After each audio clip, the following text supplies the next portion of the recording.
Cette semaine il fait méga beau et méga chaud comme tu peux le voir et du coup j'ai très envie de boire un petit thé glacé. Je t'emmène dans ma caverne d'Alibaba. La voici, la voilà, si tu la connais pas c'est mon shop en ligne. On a plus de 180 références de thé et d'infusion. Et aujourd'hui j'ai envie de faire un petit thé glacé, le rêve brésilien. Et certains d'entre vous m'ont déjà dit ouais mais c'est chiant parce que le thé glacé il faut le faire chauffer, le laisser refroidir. Alors oui, c'est une technique pour infuser le thé et le faire en glacé. Ce qui du coup prend un peu de temps parce qu'il faut faire chauffer l'eau, le laisser refroidir et ensuite rajouter des glaçons et tu peux le boire. Parce que oui, on rajoute pas des glaçons dans du thé chaud, sinon frérot ça marche pas, ça dilue, ça a pas de goût. Bref, je te montre une autre technique qui est une infusion à froid. Et dans pas longtemps, je vous montrerai aussi la technique qui s'appelle Koridashi, une méthode d'infusion japonaise sur glace. Ici, on a donc le rêve brésilien. C'est un thé vert ananas et cannelle avec de la coco. Mais alors, comment infuser à froid, Jamie? Eh ben, rien de plus compliqué. On va mettre notre thé en bonne quantité selon la quantité de l'eau. Je crois que ça se dit pas.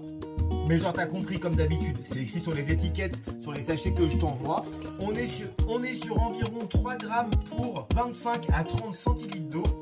Ici je vais faire un bon demi-litre, donc du coup je vais en mettre à vos réponses dans les commentaires. Une fois que j'ai mis mon thé, et ben je vais tout simplement rajouter de l'eau.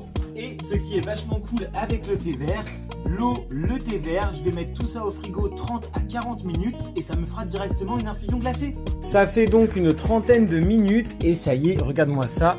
Notre infusion thé glacé à froid est déjà prête. Et regarde-moi ça, c'est là qu'on voit que c'est du vrai thé, des vraies feuilles de thé et des vrais morceaux de fruits. Regarde quand je viens mélanger, regarde ces vraies feuilles de thé, c'est pas de la poudre ici.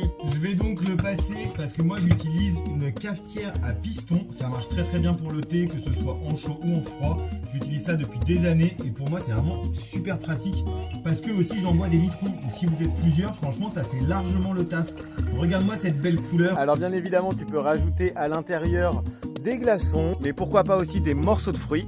Mais surtout pas du sucre parce qu'ici on te vend du thé de qualité et si tu l'infuses correctement, notamment si tu l'infuses à froid, tu auras moins d'amertume et moins de tanins qui ressortiront.